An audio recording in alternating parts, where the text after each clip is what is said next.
that the contract that we had with Naval had its very significant challenges.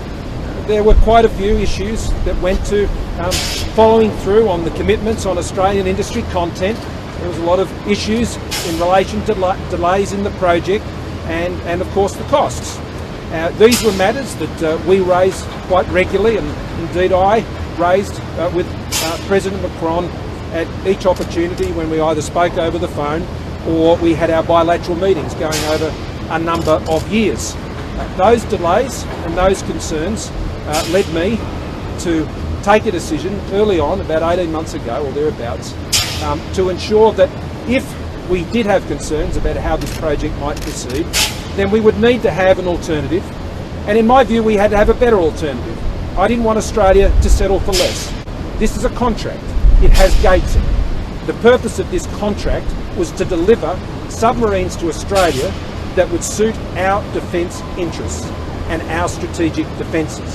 That's the point of this contract, and that's what we were seeking to procure under this arrangement.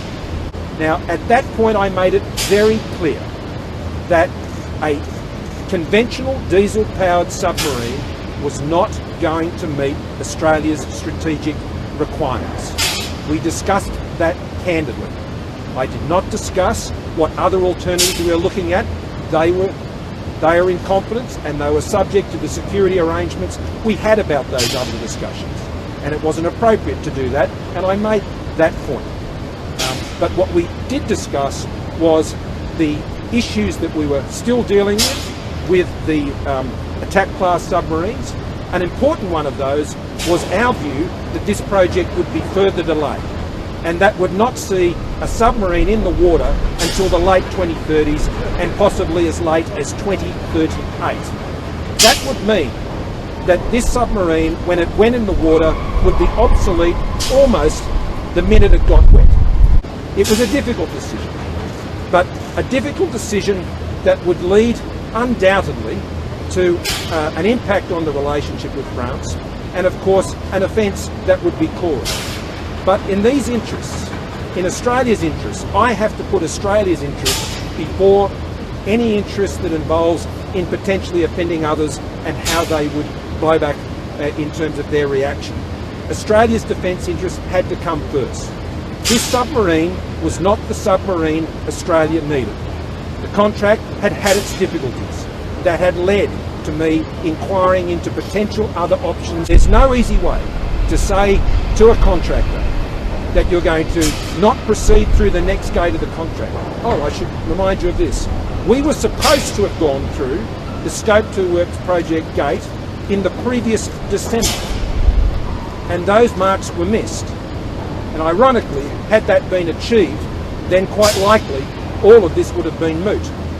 That opened up a further opportunity to pursue our alternative, which I did in Australia's interests, and I make no apology for it, because I need to ensure that Australia has the best submarine capability in one of the most complex parts of the world in the Indo-Pacific, and so Australia can pursue our defence strategies with the best possible capability. So, based on all of that, we made, I believe, the right calls for Australia. I don't wish to personalise this.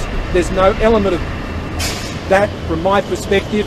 I must say that I think the statements that were made questioning Australia's integrity and the slurs that have been placed on Australia, not me, I've got broad shoulders, I can deal with that, but those slurs, I'm not going to cop sledging at Australia.